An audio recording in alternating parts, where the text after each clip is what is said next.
You're listening to The Launchcast, the podcast about leadership, business, life, and growth with me, your host, George Andriopoulos. It's like food for your ears. George, Yes, Dave? where do podcasts come from? Well, when two dudes with microphones in their home offices like each other very much, they get together and they make a podcast. And then they just see what happens? Yes, then they do whatever they want, and a dad podcast is born. That's right, we have a brand new podcast coming out, and it is premiering on April 7th with our trailer and first 4 episodes. Dave, do you know what that podcast is called?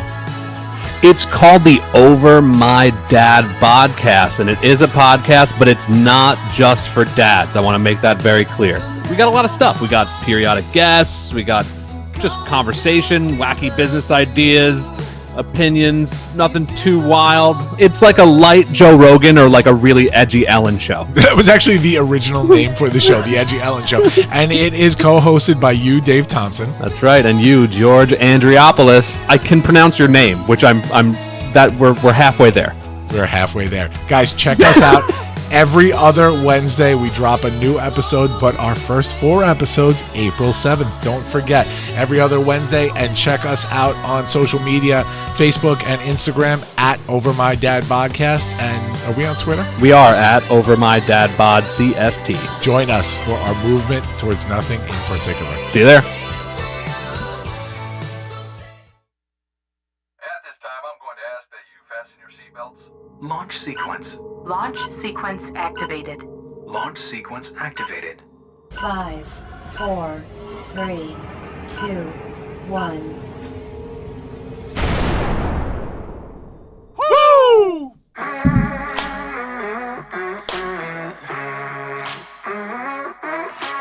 Hey, everybody. Welcome to the Launchcast. Episode 214. Goosebumps, as usual. Episode 214 is called Anchors Away because we have my favorite anchor of all time here right now today. I'm super excited for this interview, but you know the deal on this show, guys. We got to do the intro. It's the launch dad himself, George Andriopoulos, bringing you your favorite podcast on the planet. It's true. It's damn true. Right now, as the beat drops. Into the black hole. What is happening, my friends? Welcome to another episode of the Launchcast. I gotta say, I'm super energized for the next few weeks of this show. You know, this whole pandemic got me in my feels, right? I'm not even in my regular studio. I got the popcorn machine back there, my wife's sweatshirt on her chair here. This is like chaos here. I'm not in my regular studio. And so, you know, like the vibe on this thing sometimes in and out, like every week, it just changes. It's like trying to secure guests, like our regular interviews that we always have on this show is always so tough during the pandemic. You know, and I miss those interviews in person in the studio that we always had during the first half of season 1 before everything went haywire. But these last few weeks, we're in our rhythm, man. We have some killer interviews that have been recorded and are coming up. And of course, today I've been so excited about. So just want to remind you real quick. I know by the time this episode comes out, which is going to be like April 12th, I think we will have, no, maybe the next week, April 19th, we will have recorded and broadcast the first 4 episodes of the new podcast, the Over My Dad Podcast, the podcast for dads and non-dads with me and Dave Thompson. So check that out. Links in the show notes. But that's enough of that. You didn't come here for that. You came here for Suki. So let me bring her on screen and unmute her here. There we go. There she All right, is. I'm ready to launch. Let's do this. She's ready to launch. Thank you so much for being here. Guys, Sukanya Krishnan here. I can't even believe I'm saying this on the Launchcast. Sukanya Krishnan. And for those of you like nationally that listen to this or internationally, by the way, we're in 45 countries right now, Sukanya. Are we? 45 All right, countries. congratulations. Thank you so much.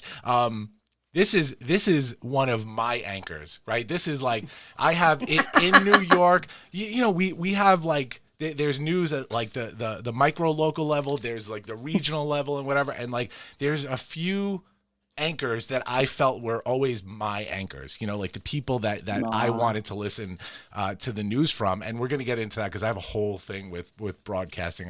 I'm fascinated by it. But this is Sukanya Krishnan, a legend in the New York market, legend. And don't let anybody else tell you otherwise. Sukanya is a 7-time Emmy Award-winning television host and producer. She is a mother of 2, a native New Yorker, wife, known to millions worldwide as Suki. I hope that's okay.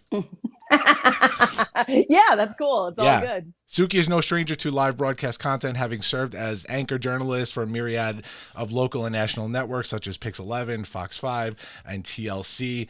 We're going to get into the whole bio throughout this interview. I can't even, this is like a page of bio here, so I'm not even going to get into that. But thank you so much for being here, Suki. I'm honored to have you on the Launchcast. George, thank you. I'm excited that somebody's interested in me.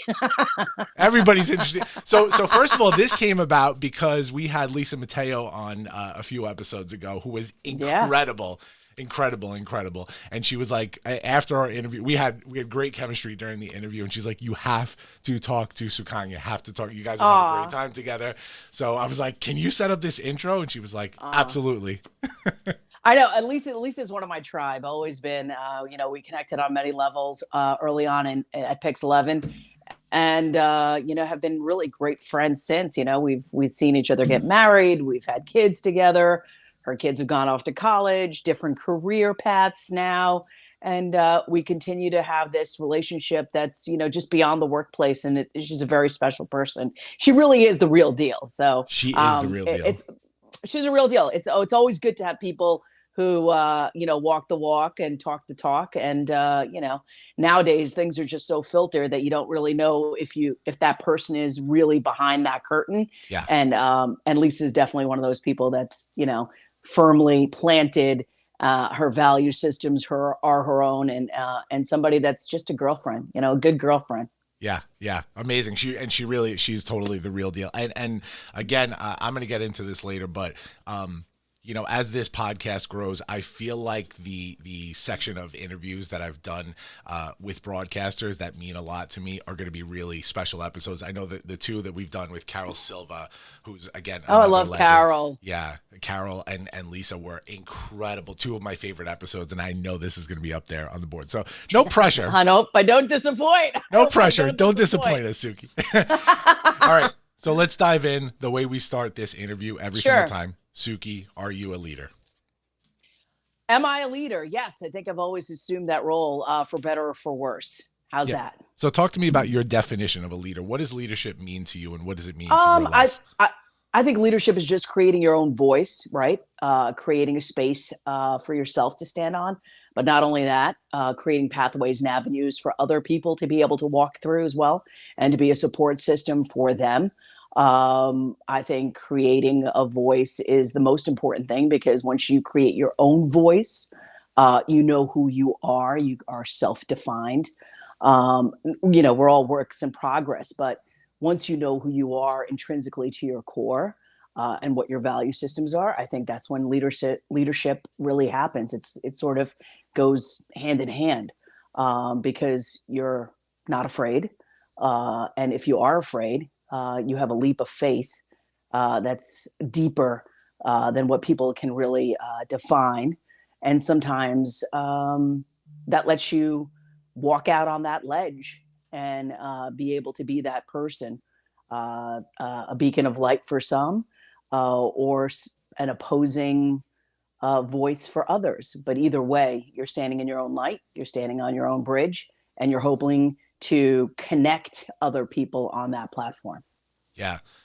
It's incredible to hear this every single week on a new interview. This part of the interview is the one part that's the same every time, right? The are you a leader question. And it's so amazing to hear the different responses from different leaders that come from different walks of life, and how, intrinsically there's just this link between all of the answers, and yet they're completely different. We've probably done, we're on episode 214 in the second season now, so we've probably done 40 something interviews to date. And although they were very similar, that there's that thing that bonds them, but they're completely different answers. And so I love that unique take that you have on it. And standing up and finding your voice is so important for me. Going from my role in business to being a public speaker and author and all that kind of stuff. I kind of saw that genesis in myself, having already been a leader and then discovering it through these different platforms and seeing how you can kind of get your voice out there to create change in different ways. So I love that answer, Suki. Love it. Thank you. Yeah. So let's start at the beginning, like we always do here. Sure. So Let's start at the very beginning. At the very beginning. I'm It's a very being good born. place to start. No. So you're born in India originally. Parents were, I don't know if I have this right. Parents were both doctors? Yeah, my mom and dad are both doctors. Yeah. Both doctors, yeah. And then you guys immigrated to Staten Island. Yeah, we stopped off at Brooklyn. Who doesn't stop off at Brooklyn? Who doesn't, and then right? And then you go over the bridge, and then you're like, solidify your stronghold and plant your flag on Staten Island. Yeah. So talk to me about growing up. First, so how long were you in India before you guys moved to Staten I Island? came in my I came as a grade student, so it was like first, second grade, it was listen, new age immigrants, right? Back in the 70s, and I was born in the 70s, so my parents came in the 60s, so it was a different time, right? There was no people like Sukanya Krishnan, or the South Asian community didn't have a strong hold like they do now in many, many different parts of the world. And we were part of, my parents were part of a generation that was asked by the United States to come here because there were not a lot of doctors at that time. And so they were the best of what India had to offer. And they came here on those scholarships. And they just decided to stay, to offer us the opportunity and the dream of the possibilities. I mean, really, the American dream. So, yeah, it wasn't the initial plan. I think they always wanted to go back. But then one thing led to another. They ended up staying here. And, we are what the generations of Americans are after the 70s, right? Yeah. So there was like different waves of immigration. Especially in New York, and we were part of that latter part in the late 60s and late 70s. So what was the dream as a young Suki, right? Before For you really me, got, yeah. I don't know. I mean, growing up with parents who are doctors, I'm sure this is a story that is probably perpetual. I think in India, it was always like, the road was paved, like either you're an engineer, you're a doctor, or you're a lawyer, right? Very pragmatic. But I think that has to do with a lot of immigrant families, right? I think that is something that was a pathway to gain equality through education, and higher education being, like I said, back to creating a voice for yourself. So education was always paramount for my family because that was the only way we were able to even the playing field. And people always, people always say, oh, Indians, they're always studying. You hear it all the time. But really, the reality was there was nobody here in this country. Like, if you go back to how maybe your grandparents or your great grandparents came to this country, came with nothing. And so the only thing that you were able to stand upon firmly was the education that you were given, and being able to move up through those silos that were for everybody. You didn't have to be one thing. You could just be smart. Yeah. So and if you weren't smart, you fake it until you make it. Right. So at what point, growing up, because I know you went to New Dorp High School in Staten Island, and then you went to Dickinson College. Did you make the decision to become a broadcaster before going to college, or was that a decision that you made? No. I think becoming a broadcaster was just just really a pipe dream. I thought I wanted to go into the United Nations and do policy and create different change in the world. I mean, that was my initial kind of thrust. When I was in college, I lived a year abroad in Spain, and I was just, that was when the EU was forming, and I had this very global sort of approach towards wow, through policy, we can really create change in the world. And, and somehow, pragmatically, when I went back home, my parents were like, so what are you going to do now? And I was like, oh, I don't know. This is the pipe dream that I have, and I don't know. I wanted to go to law school, and I didn't go to law school. So I ended up clerking at, as a paralegal at Kirkland and Ellis. I mean, this is like the most convoluted story. This was never my dream. And then when I was taking night classes at NYU, a professor just planted this seed. He's like, wow, you're a real good communicator. Wow, your communication skills are phenomenal. You're a great writer. Did you ever think about this? And I said, think about what? He said, television. You'd be perfect for it. And I was like, television? I had never seen anybody like myself on TV, and it seemed like kind of crazy because back then, I mean, if you look at TV in 1980s, it was just one kind of stereotype. It was like one drumbeat of a person. And so for me, it just seemed like an implausible dream, but I like challenges. And so I looked for an internship, and one thing led to another. I mean, I basically had graduated school, and as you know how internships go, you have to take it for college credit or master's credit. And I basically convinced a wonderful man named Stan at TV 55 that I would basically do anything if he gave me the experience. And I lived in my aunt's basement, and and for free, because I had no money, and I was interning, and I just lived on a prayer, a dream, and a lot of hard work, a lot of chutzpah. Yeah, love that. I want to fact check something real quick before we move on that I found out there, because Wikipedia, right? That's how you got to do half your research. You got to make sure it's right. Okay, go shoot. Is it true that you went to high school with Method Man, by the way? Not Method Man. No. Method Man was from Staten Island, obviously. Yeah. Raekwon from Wu. Oh, okay.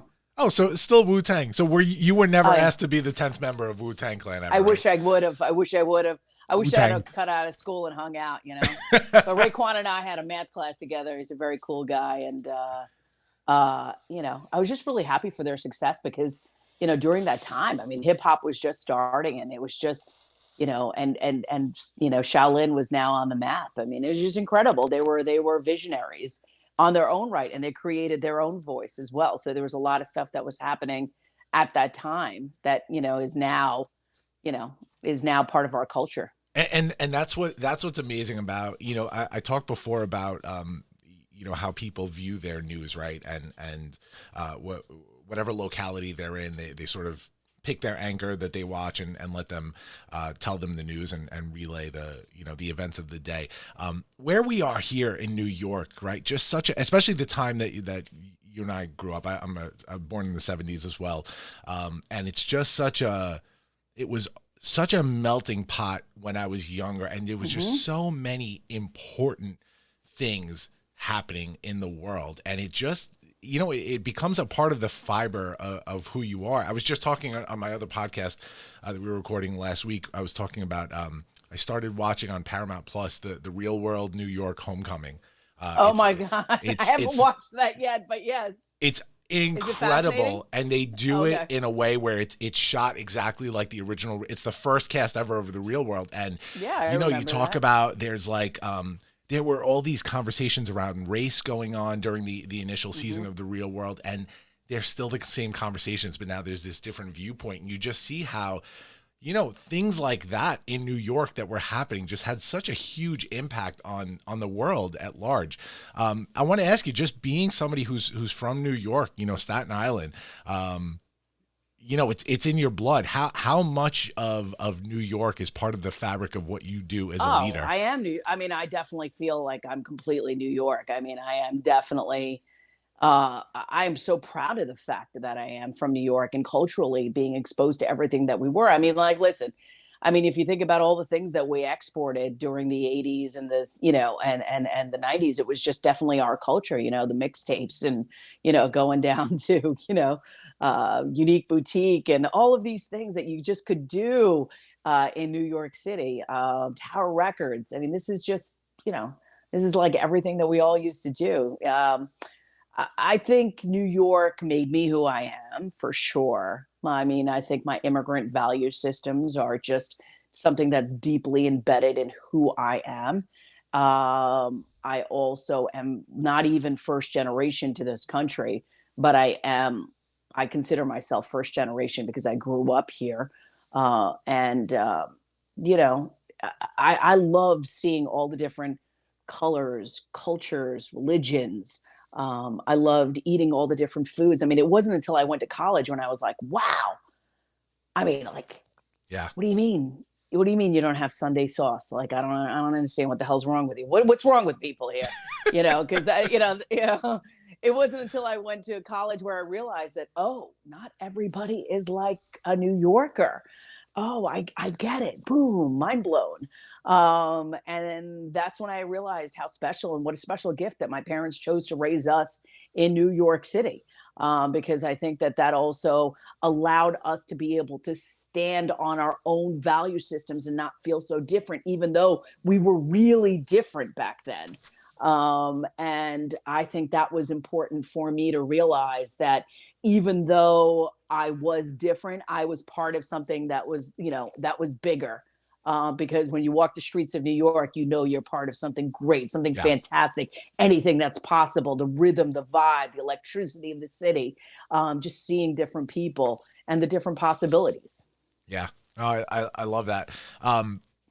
So let's talk about the transition into news now. I want to touch on real quick. You've said you credit your professors at Dickinson for helping you see your worth. You said that the front door wasn't always open to me as a person of my origin and background, an immigrant to this country. True. And the welcome mat wasn't always out, but my professors were pivotal in helping me understand my value and how to be a standout. And so when you left college and you started the journey, I know you got your first start in broadcasting in '94 at on Long Island, right? TV55, yeah, TV55. Yeah, my neck of the woods. Which, by the way, I'm from Queens originally, and then moved out to the island. All right. So LL Cool So you J. go that direction. We went in that direction. That's right, LL Cool J, Run DMC. Those are my people. I'm representing Queens. You were raised in Staten Island. Raised out, not in Brooklyn, Staten Island. So taking that feeling of worth and going out into the broadcasting world, and I've heard about this world from Cal Silva, from Lisa Mateo, and how hard it was for women to break through and just be heard. Unbelievable, yeah. And taken seriously. What was the mindset just going into it? I think I've always been a fighter, right? Like, when you're the only one in a room, you always have to fight for your place at the table, right? And you didn't even realize that you were fighting for a place because you were young and you thought everything was possible. I really do believe my first teacher, who really, really created this fire inside of me and allowed me to publicly speak, was my high school teacher and coach, Mrs. Lanigan, who gave me the nickname Suki.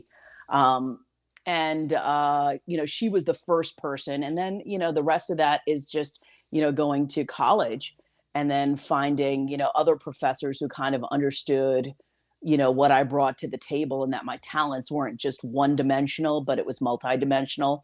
And then I had an ability to relate, and I had ability, because back then that wasn't like really thought of as a talent, right? That wasn't added to your resume, that you were this person that could, create connections, that could communicate content, that could, take content, boil it down, and then make it understandable and digestible. That wasn't something that was, even thought of as a talent.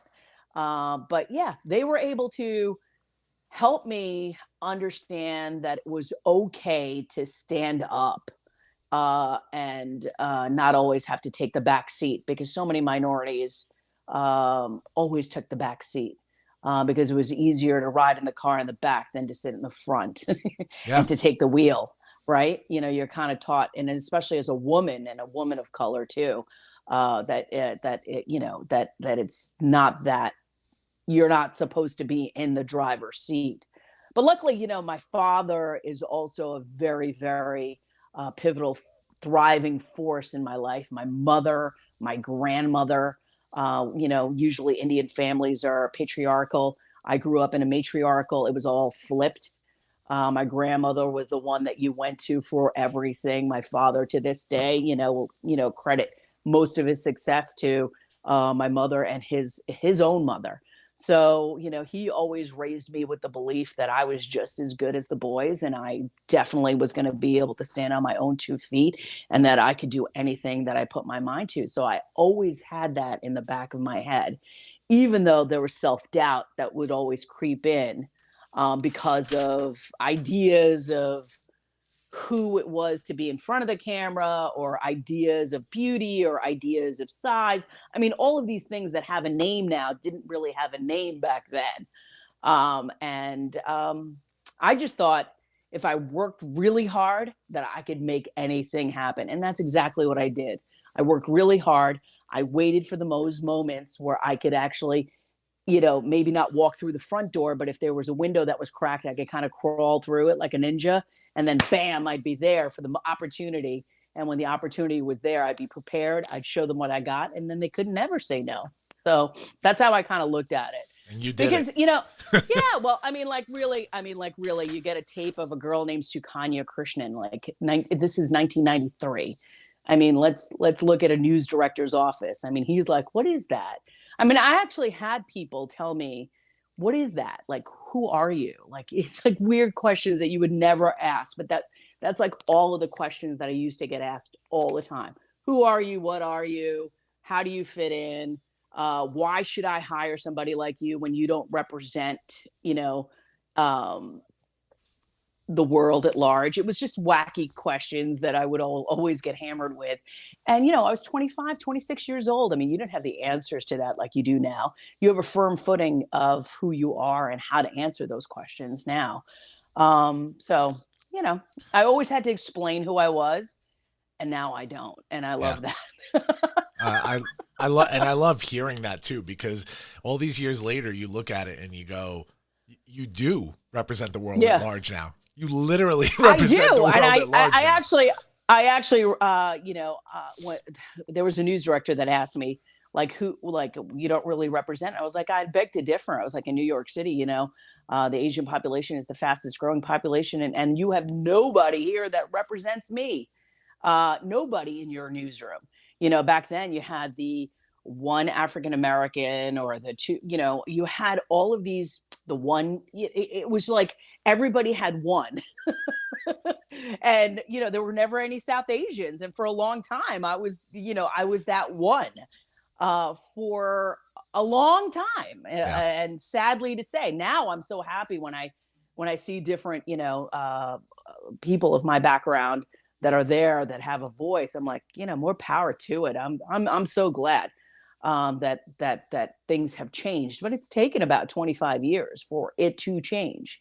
And obviously this summer, you know, the summer of 2020, and the consciousness of who we are and how diverse we are, and how there have been a lot of sidestepping of really bigger conversations that need to be had. Yeah. You know, it's nice to see all that change that's happening now. Yeah. And if I was a small part in it, I'll take it. I'll take it. You're a big part in it, because, you know, when I look, I have 3 kids. 2 of them are daughters. I have a 12-year-old daughter and a little 8-month-old nugget. And look, my older 2 kids are from my first marriage, and I'm remarried now. And my little girl is, you know, she's half Asian, and I know that she's gonna grow up in a world that's more accepting of her than it would have been when I grew up. But at the same time, she's gonna have a lot of work to do. So as a dad who just adores his daughters and wants them to thrive and succeed and to find their power, you know, it's about doing the kind of things your dad did, and how do I raise these girls knowing their worth, and you know. So I mean, I think the world that they're going to grow up in, and this is my hope, because my children are also, are biracial as well. I think that they're already going to know who they are. I mean, I see my son, and there is such a depth of understanding of difference that we never had. Yeah. There is also a depth of humanity and kindness that we don't have. So Yeah. I think that they're really going to be the generation of change. Really going to be the generation of really putting forth a different America. I do believe they're already laying the groundwork of that. And maybe not the millennial generation. I mean, the millennials definitely have created a voice and a consciousness, but I think it's the next two generations that are really going to flip whatever ills that we have in our society and really just understand that we are all just part of this incredible blanket that is America, and that we have to understand that we are so unique to any other country in the world, because the only thing that is important is that we all believe in the tenets of what this country is about. And that is the thing that brings everybody here, that drives everybody here, and ultimately want to plant their flag to, be called an American. Yeah. Yeah. And again, I just want to reiterate, you're such a huge part of that in your leadership with just what you do on a day-to-day basis, honestly. Thank you. To know that you were the first South Asian. I'm like the accidental leader. You are, right? First South Asian to anchor news in the #1 market. I mean, and there's a lot of that going around today, which is amazing. Firsts are happening all the time now, which is an incredible time. So, yeah. All right, so let me see if I have the timeline right. We're going to blast through some of this stuff before we get to the next thing. So 95, you were the anchor, reporter, and producer of the 6 p.m. and 11 p.m. news at an ABC affiliate in Utica, right? Utica, New York, baby. Utica, New York. Yeah, the beautiful Utica. Another branch of Dunder Mifflin up there.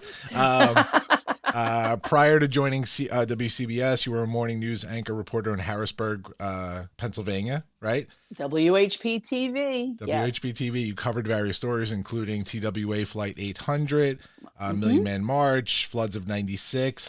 Then you moved on to CBS from 97 to 2001 as a general assignment reporter. And you covered some major stuff there, right? Clinton White House impeachment proceedings, Rudy Giuliani's Monica Lewinsky time. Yep. Yeah. Rudy Giuliani's cleanup of Times Square, Abdul Lima beating, 98 race between Mark McGuire and Sammy Sosa. A lot of stuff going on during that time. A lot of stuff. And then 2001, news anchor at Pix 11, which lasted for many, many years. So this is the area that I want to touch on, and this is where I tend to get a little more serious with the interview, at least for the last two times that I when I interviewed Carol and Lisa. This is one of those times in life that was so fascinating to me, 2001. What you do as a broadcaster and bringing us the news, just so important. And you can think back to different times in history, JFK's assassination, John Lennon, the Berlin Wall falls, Watergate. And you almost like, for the people that grew up in those times, what are they going to remember? They're going to remember the broadcaster that told them about that. That's the image in their heads. And so I remember during 9/11, when that all went down, I remember the specific broadcasts that I watched during that time. And then the subsequent weeks too. I remember like Dave Letterman, speaking so passionately. I remember Howard Stern. I remember, there were so many things. The Met game with Mike Piazza with the home run, and all these times in New York that were so incredible. And I remember your broadcast. I was going to St. John's at the time.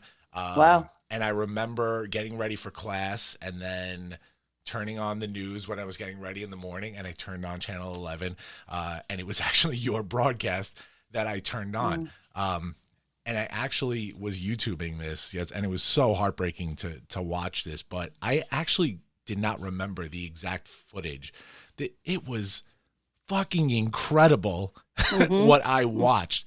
It was you and Lynn White. Lynn White, yeah. Lynn White, you and Lynn White.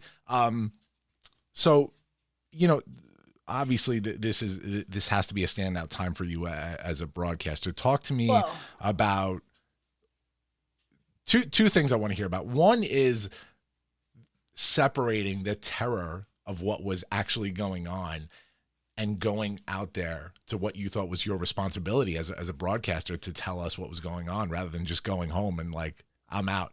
You know what I mean? Talk to me about that first. Okay. So I was 29 years old at that time, and you can imagine the gravity of the day, right? And we're looking back at it now, 20 years. This September 11th will be 20 years since that happened. And for me, I was just a reporter who was filling in on the morning show. And I was just excited to be there that morning. Like, I was like, all right, I get my big, I'm on the desk. It's going to be fantastic. It's this beautiful, crisp morning. And I wasn't thinking anything of it.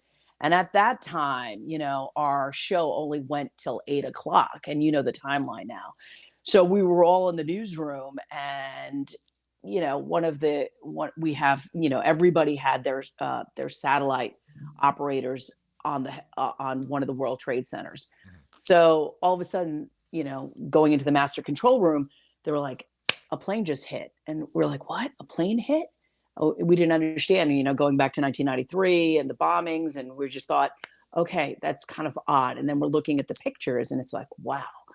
And then everybody's running to get onto the set, breaking news, everything that's going. Chopper goes up, Melinda Murphy goes up in the chopper. And, we didn't even know what was going to happen that day. I mean, it was just sort of like, breaking news happens in a newsroom, and people just go into this incredible, like a first responder mode, right? Just kind of like what cops do. They respond to the scene. Firefighters do. They respond to the scene.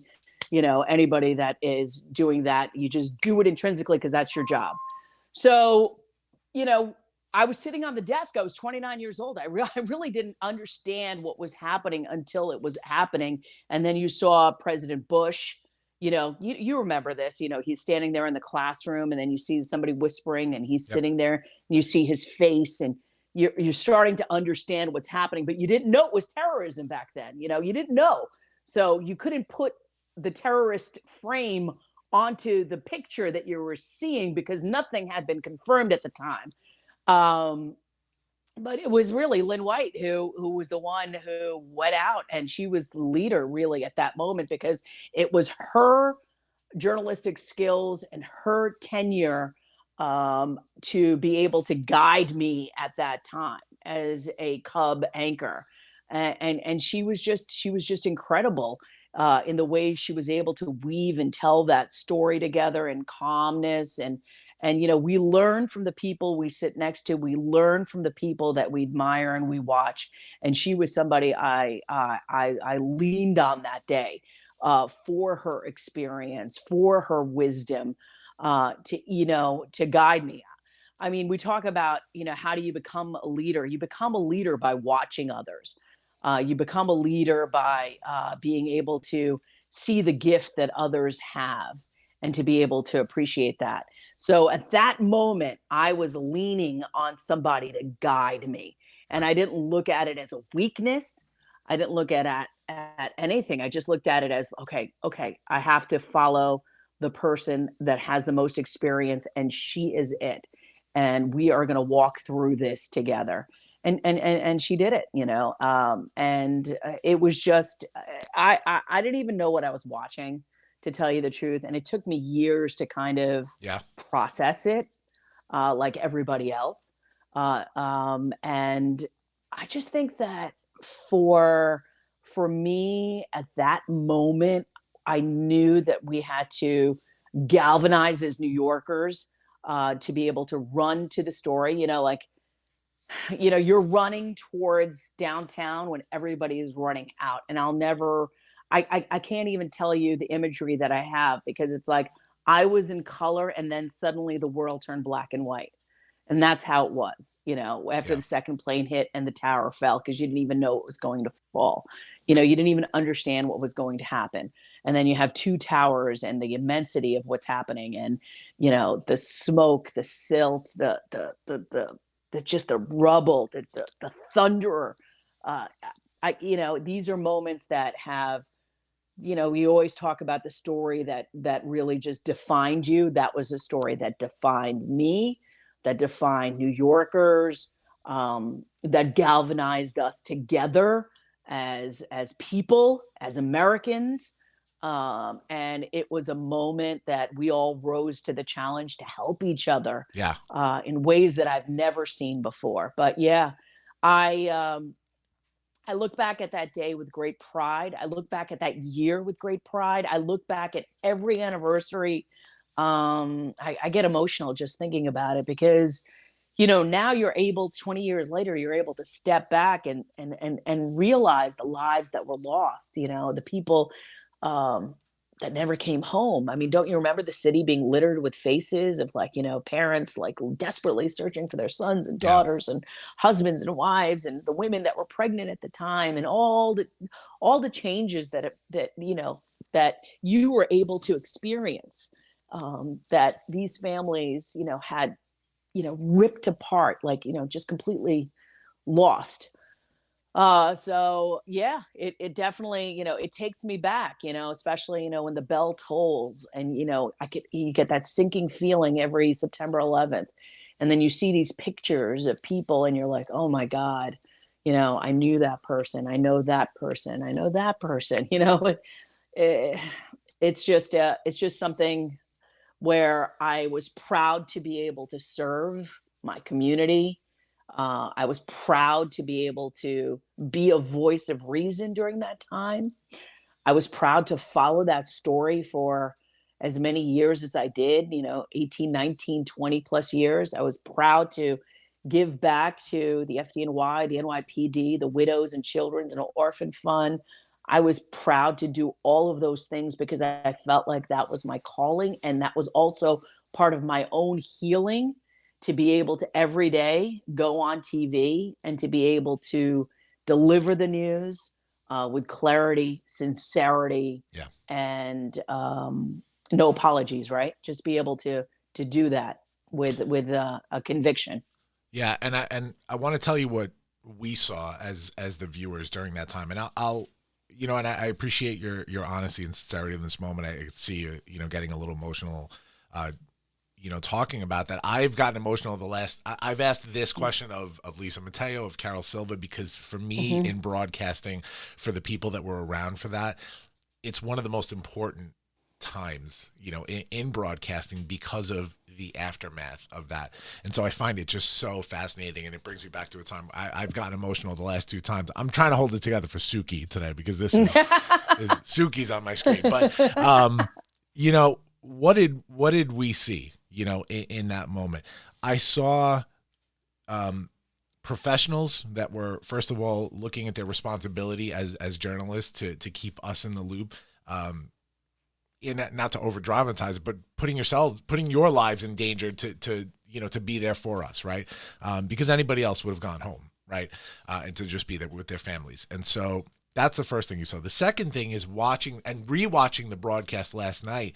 The honesty in experiencing what was going on. Like you said, this came out of nowhere. When you started the broadcast, there was one building on fire. And that a plane had hit it. I don't know necessarily that you guys had seen that happen yet when you went to the broadcast. And then you're talking, and by the way, Lynn White said, and I don't know if it was Lynn White, if there was a third voice on there, but you might have been saying, like, we're not sure exactly what's going on. And I think Lynn White was like, this is, and especially after this looks like terrorism. And that was honesty there without creating some sort of agenda. That was real honesty in that moment because it was very apparent. And then in that moment, I thought one of the most special moments was when that second plane was flying by and you actually said, I believe that's probably like a police helicopter. And then boom. And it was just this moment that was so palpable in the studio. Like you could just feel it in your voices. That was like, oh shit, like this is terrorism, Yeah. But then, every few moments you would get your information and updates and would update us. But you were experiencing it and then getting your information and bringing it to us in real time in that moment. And we as the viewers appreciated that so much because we had nothing. We were just home helpless watching this.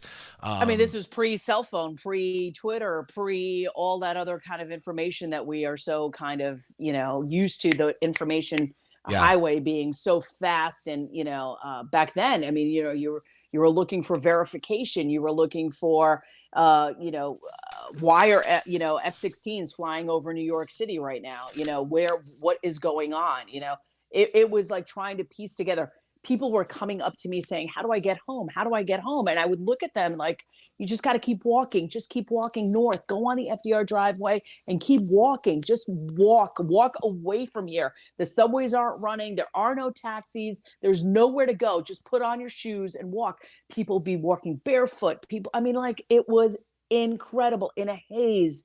It was one of those moments that I'll never ever forget. I mean, just you see these pictures of the women and the men that were covered in dust, right?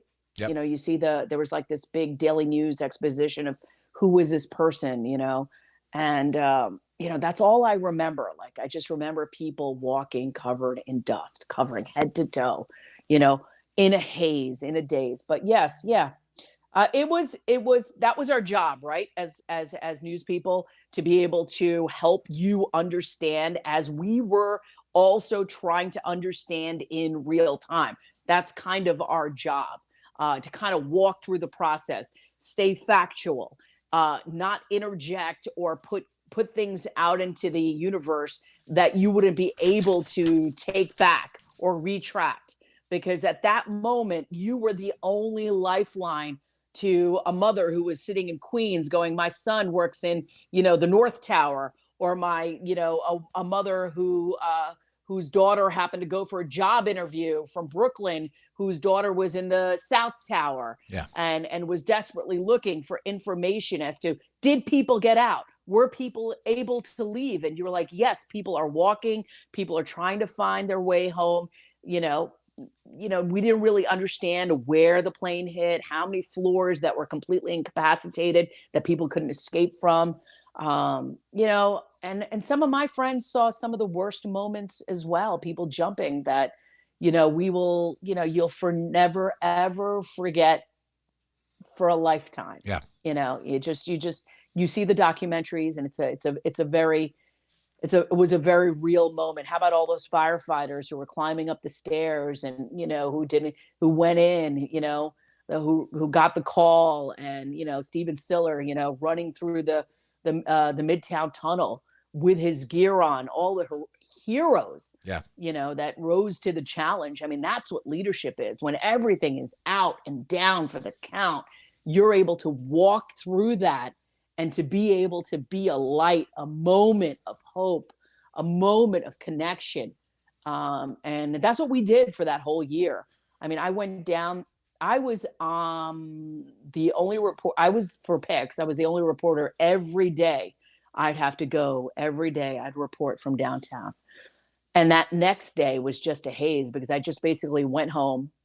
I went to Bellevue Hospital. I flushed my eyes out with water because I couldn't see. And then I got some food from the fridge, and I packed it in a rucksack, and I just said, you know what, got to go to work. It's 2:00. Literally maybe an hour of sleep, 2 hours of sleep, and just get back at it and do it again. And I did it for a whole year until they held the memorial. It was a very emotional time for me. It's that tireless work that helped to get us through it. Honestly, I remember, and as weird as this sounds, right? Like September 11th, obviously for most of us as New Yorkers, one of the worst days of our lives, right? September 12th was, in a very meta, weird way, one of the best days I've ever experienced, because of, it was, as much as like the fear was palpable on the 11th, the unity was palpable on the 12th. And it was, broadcasts like yours, and just I remember driving home from work. I worked and went to school in Queens and lived on Long Island, and you're driving home and you're seeing all these vigils and people together in these broadcasts. And it was just that unity, I remember, got us through everything. Oh yeah. So much I think quicker. it was the unity, the months and weeks that followed. I think September 12th for me, I'll just never forget it, because it felt like, like some Mad Max movie. Like you went past 23rd Street and it was just a ghost town, no electricity, bonfires. It was, the shell of what the North Tower looked like. The pictures where you just see like this thing sticking out, things burning around it, smoke. I remember there was nursery schools and everything around there. And I remember walking past, and there was a photographer named John Frazzi. And I said, John, look what's down there. And there was a teddy bear that was just in all of the dust and just tossed aside. And I thought to myself, I mean, I just thought, yeah, that's us. Our innocence has now been tossed aside and is now in the rubble and the grayness of what this world is going to be reshaped as. Yeah. And I thought that to myself. I was like, wow. And I'll never forget that. I picked up that teddy bear, and I should have held it, and I should have kept it, but I just, it was like one step after another, trying to make your hits, trying to tell the rest of the world what's going on. And the next day you were still hopeful that people were somehow trapped in these little air pockets that could have formed when the World Trade Center sort of pancaked. You were thinking all of the possibilities, that there wasn't going to be that massive death toll, that it wasn't going to be that. There was still hope the next day. But, as the weeks and months, and the days sort of started to pass, the reality and that sinking feeling in your gut told you that this was the world that we're going to live in, and it's going to be reshaped forever. Yeah. And I want to say, as we moved on, number one, you in 2002, you were awarded your first Emmy for the live coverage you did there. You did incredible work. And since then, award after award, we don't have to list them all. We know you are thebomb.com. Thank you. Back-to-back Emmys in 2005, 2006 for on-camera achievements. Man, list goes on. And you were on The Sopranos in 2004 in the Two Tonys episode. Amazing. That was cool. Yeah. I want to sidebar real quick. You're married. Your husband Eric. Yeah. He's a battalion chief in the fire department. Chief in the fire department. Yeah. Chief in the fire department. 2 children. Yep. How has being a wife and a mother changed your outlook on leadership?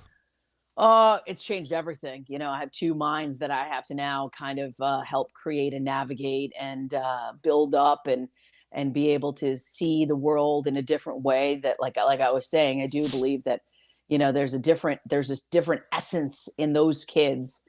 At least I'm hoping that we'll be able to maybe get rid of all the ills that we have in the world. That's my hope. This next generation, God damn it, is going to change everything.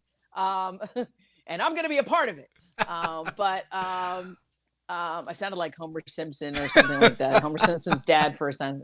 But listen, I think leadership comes very differently. I think when you become a mother, you automatically everything that you've ever known changes in an instant. Your life is not your own. Your children are everything, and everything that you've ever accomplished, that selfishness, is all put on the back burner. I think for me, the world is different. The landscape of television news is different.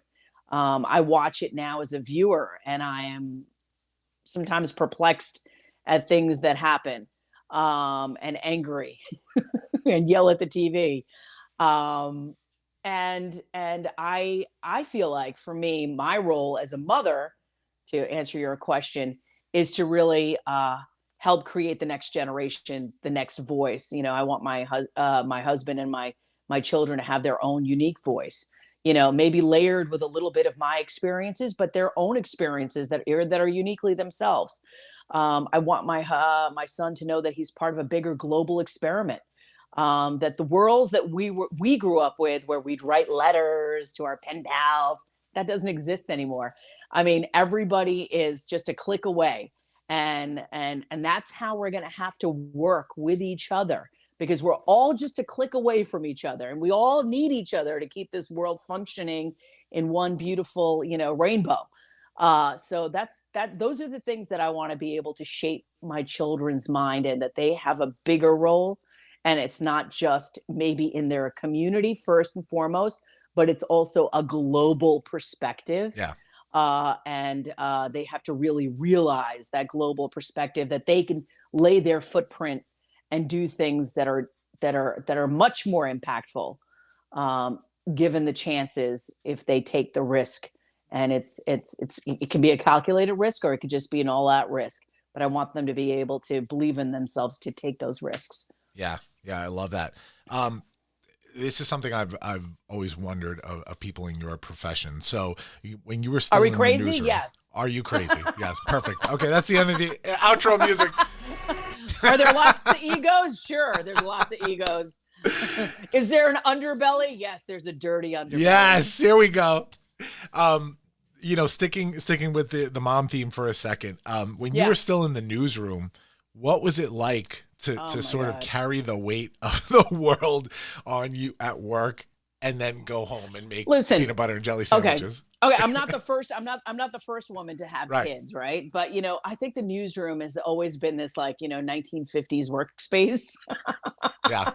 Where it's like a little bit of Mad Men going on all the time, and it was really, for a long time, it was a man's world, the news division. I mean, it wasn't until like a few women started, back in the day, Diane Sawyer, Leslie Stahl, some of the greats, Barbara Walters, they were like the few, the brave, and the mighty.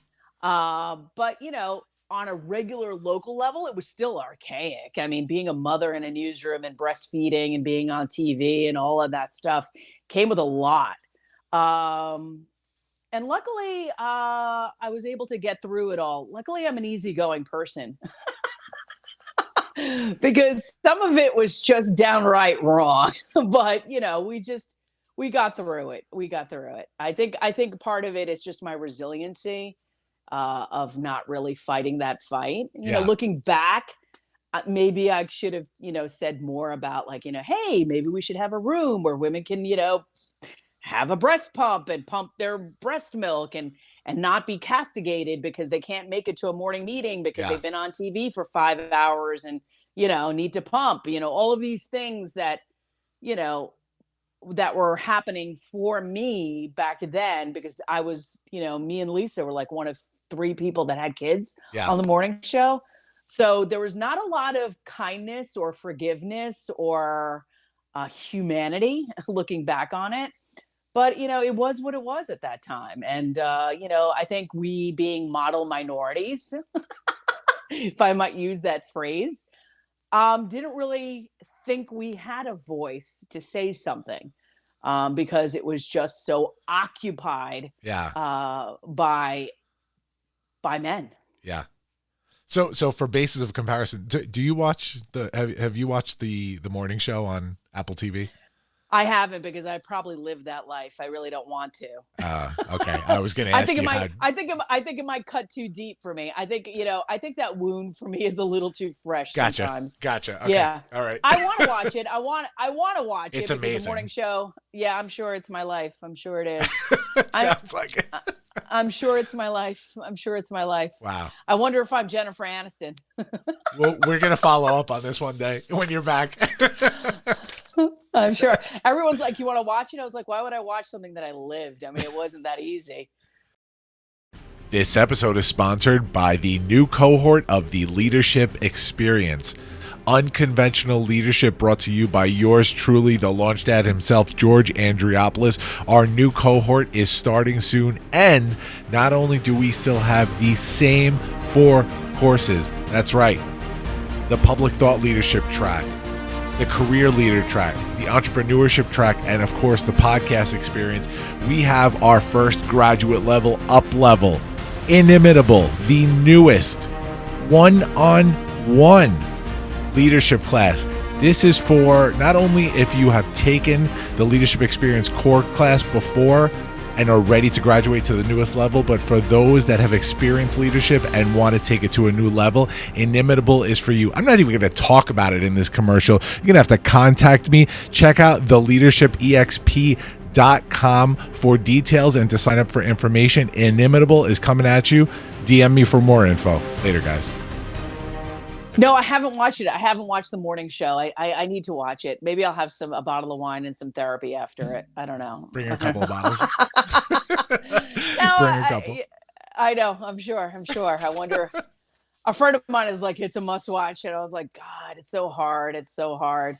I mean, but going back to what I was saying, it's like, yeah, I do have some regrets about how things worked out for me at the end. But, I always look at the positive side of stuff. And, every road has to, it can't always be one way. Yeah. It has to end at some point. So might as well walk out with your head held high and let it go and look for new opportunities, because that's just who you are. Well, look, there's your career, and then there's real life, right? And so I think we all sort of, learn that lesson as we navigate the road to leadership, as we navigate our careers and find what we're doing. I was in the pharmacy industry for the first half of my career before just a huge life change for me that sort of forced me to pivot. And then going into what I do now as a business consultant and owning a consulting firm, and all these other doors opening for me, I'm just so much more fulfilled and happier. But it's the balance that became important to me. I was in a career where it was just working my ass off constantly for the benefit of others, and of course I benefited as well, but there was no fulfillment for me. And so when I sort of rebuilt my career and decided that I was going to build my career around my family, around my personal life, right, that's where that balance happening. You're kind of like, well, shit, what was I doing this whole time? Like, and it's not that they weren't a priority. It's just that you didn't realize how much of a priority that they should be until you see the other side of the coin, right? Yeah. Mm-hmm. Yeah. I think there's a deeper wisdom that also comes with your children and your own understanding of who you are. I mean, listen, I was, waking up since 24 years old at, 1:00 in the morning, at some point that ship has to go, and, it has to end, and it wasn't getting any easier. And while I was grateful for my opportunity at Fox, because it just taught me that, I was of value and I did count. And what I did at, Channel 11 did have a real purpose. It sort of reaffirmed who I was without all of the other stuff that kind of I had to work through. And so, I felt like I stood up to the challenge. I stood up to being a leadership. And then I kind of realized, like you said, you only get one chance at this rodeo at being a parent. And I wanted to do everything that was possible to be able to find a balance, to find a happier version of me. You know what I mean? Because, sleeping 4 hours a night is nowhere to go, man. No, it's just no way to be. No. And I think that people really need to understand that you matter. Yeah. Like, you matter. You are probably the most important thing in this world right now to your family and friends. And without you, and without a healthy you, without a healthy mental you, with all of those things not kind of clicking, there is no happiness. And without that, there is no leadership. Everything that you built yourself on, it doesn't count, right? If you're not completely present in the moment, doing what's necessary to make yourself happy. Yeah. And so I think that's what the next evolution of me is. I mean, like, listen, I was really lucky to be in an industry for 25 plus years. I was really, really happy to have given that opportunity and to work in my hometown and to be able to create a voice and a platform for people and girls who look like me and sound like me, to not be the average size, to not be have the name that was familiar to other people, to be able to be another religion, and do all of these things. That was one part of my life. And this next definition is the other role that I'm going to lead into, which is really creating a global environment. Like Scott and I, my former co-anchor Scott Stanford and I, we do the Suki and Scott show, and that platform on Facebook is, and we're doing it on OTT platforms too, is a place to create community through laughter, that our differences aren't so different. And that's my next role as a leader, I think, is to be able to is to create bridges, And because this is the world that we live in right now is so heavy, right, George? I mean, like, every day you're like, oh boy, what's going on? You feel like you're dodging a bullet. Okay, I dodged that bullet. I dodged that bullet. My children dodged that bullet. So it's about recreating the world that I live in. So you wrapped up at Pix 11 in 2017. You moved on to Fox for a couple of years. We miss you. We miss you at the anchor desk here in New York, for sure. But it's like you said. I just see this happiness on you now. I see the stuff that you're doing now. So much fun too. You mentioned the Suki and Scott show on Facebook Live, which, by the way, I totally want to meet Scott. You'll have to interview him. He's a good guy. Let me come on your Facebook Live. Yeah, I told. Absolutely. It was funny because I've been, since I was a kid, I was a WWE fan. And I remember one day turning on the news and I'm like, I know this guy. And then I was like, oh shit, this is the guy from WWE. Let me tell you something. That year that I anchored with Scott was probably the best year of my life, even though everything else was sort of changing. And this is something I'd like to tell you with your viewers. You don't really realize that change is happening, but it's the universe telling you it's time to kind of do that. And so, the universe gave me Scott for a year to kind of reset, find the joy again, and just kind of put all that goodness out there. The stuff that you love. Why did you get in that business? Why did you get the industry? Not to be so mired in all the office politics and all that other stuff that just was clouding the vision. And that's something that people need to understand, that it does get better. Yeah. I never thought that I'd get a national show on TLC and Discovery, and boom, you walk off the hamster wheel, and then that happens too. Yeah. I think that even when you think that you're not, this is it, it's over. It's never over, because talented people will always find ways to create and to recreate and to kind of figure out how to connect people, because that's what I do, right? You're a connector. You're a connector in all different ways, not only just through this media that we work with right now, but you're a connector in real life. So that's what you do. And I hope to be able to continue to make those bridges happen. Yeah, for sure. Guys, we're going to share all the links to see where you can see Suki in the show notes. There's Find Love Live was this last summer, and Find Love Live. Love Games. Love Games I'm on Cupid Discovery now. Plus. Yeah. Suki and Scott show on Facebook Live, which is, by the way, hysterical. These two have the best energy together. It's awesome. Great show. Before we move on to our final thing, the big three, what is next? What's the goal? What else is happening right now? You got so much going on. I mean, for me, I think for me, the next, listen, first of all, getting through this pandemic and being able to raise children, I think everybody should give themselves applause for that, because, really, that itself has been just an overwhelming experience, especially people who have young children who are also going back to school.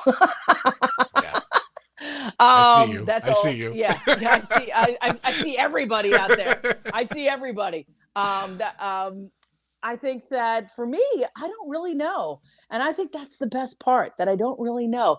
For the first time in my life, I don't have a plot line of what I want to do for the next 5 years or 10 years. Yeah. The one thing I do know what I want to do is to continue to be able to make people laugh and smile. Sprinkle in my unique charm into the world and my ideas of how we could all be together and live in this world in a very unified way. And my goal is to really just be this person for my mom and my dad, help them in their old age, and my children and my husband. I mean, that's really my role right now, and my duty to be able to give back to the people who have given me so much. And everything else is just, it's just a bonus. Everything else is a bonus. So I'll take it. We're all works in progress, right? So to wrap up your whole leadership concept, it says you got to learn to let go and to rebuild. And I think that's what I'm doing. Letting go, rebuilding, and really enjoying life for the first time, being able to really breathe again. without people's definition of who I should be, without listening to viewer comments and content. I love you all.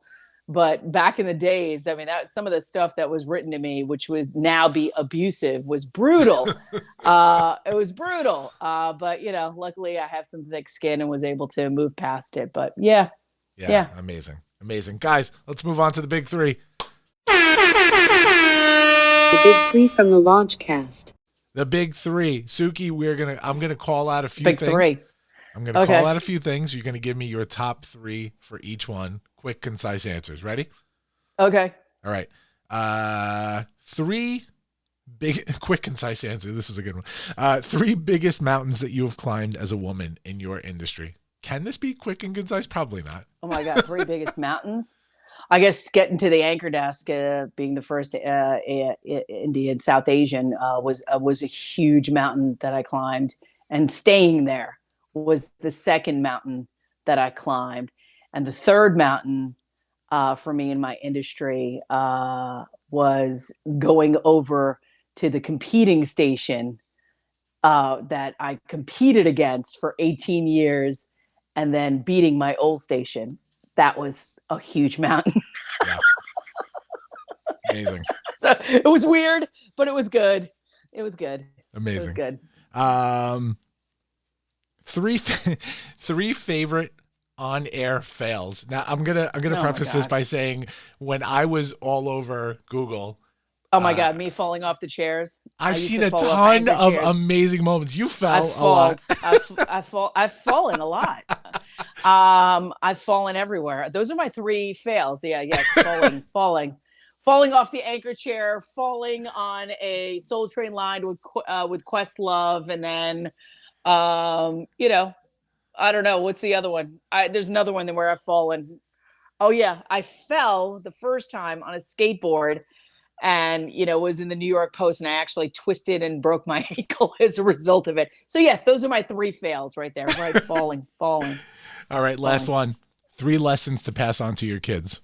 Oh my gosh, 3 lessons to pass on to my kids. Well, find your voice. First of all, find out who you are intrinsically inside. Your value systems are very important. What's of value to you might not be of value to somebody else. But if you know what your value systems are, then you know what your voice is. So it all kind of goes hand in hand. And the third thing is, don't let anyone ever define you. You are uniquely yours, and your gifts are uniquely yours to share with the rest of the world. Amazing. Suki, total pleasure. Thank you so much for being here.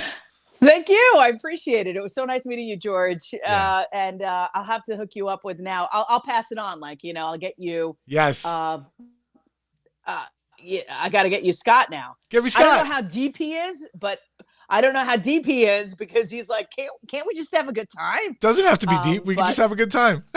Yeah. Well, he's all about a good time. But I will set you up with Scott, and you can have amazing. a conversation with him, because he's one of those beautiful people that, like Lisa, that have been a light in my life, and I'm grateful for. Amazing. Hang out in the green room for 2 seconds while I wrap up. Suki, it's been a pleasure. Thank you.